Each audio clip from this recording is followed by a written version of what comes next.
Picture this. It's the year 1281. Kublai Khan, the great Mongol emperor, rules over a vast domain stretching across Eurasia. His ambition isn't just limited to land. He wants to command the seas.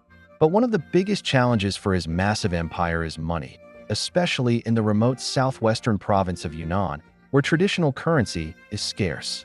Little did he know, a solution was about to literally wash ashore, thanks to a violent storm. A merchant ship, sailing from the coast of India, was caught in a furious gale. It was blown completely off course, far into the Indian Ocean. The crew, battered and lost, finally spotted land, a series of low, flat islands fringed with palm trees. The people there were dark-skinned with curly hair, and they had something astonishing. They used small, beautiful shells as money. These were Cowrie shells, and the islands were packed with them. The sailors managed to trade for tens of tons of these shells before catching the next monsoon wind back to China. When they arrived and presented their strange cargo at Kublai Khan's court, it was a revelation. For the first time, the Chinese Empire knew the source of these valuable shells, which they had been importing through middlemen for years. They named this new land Pililiusha, the Maldives. This accidental discovery was recorded in the official history of the Yuan dynasty. The Yuan marking the Maldives appeared in Chinese records. What happened next was a classic example of Mongol efficiency. Kublai Khan immediately saw the potential. According to court diaries, he declared, "These small things can be used in place of silver. The southwestern provinces need them urgently. Generously reward the arriving ship and dispatch people to obtain more." He wasn't kidding.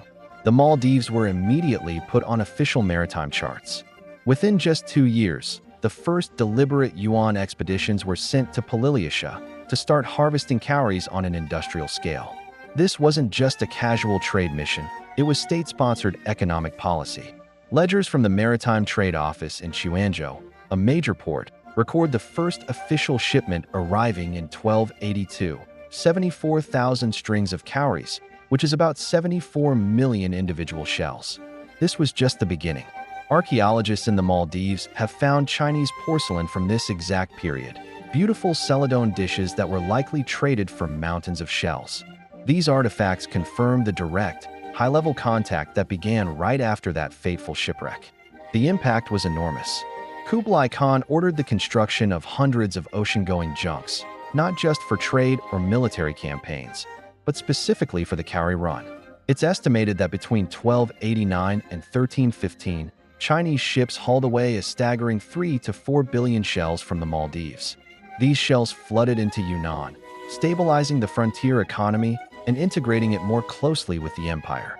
What started as a random act of nature, a storm blowing a ship off course, ended up connecting 2 distant corners of the world and reshaping the economic landscape of an empire. The story of Pililiusha is a powerful reminder of how chance, trade, and imperial ambition can change the course of history. Thanks for watching. If you found this journey back in time interesting, don't forget to like, subscribe, and hit the bell for more hidden stories from history. See you next time.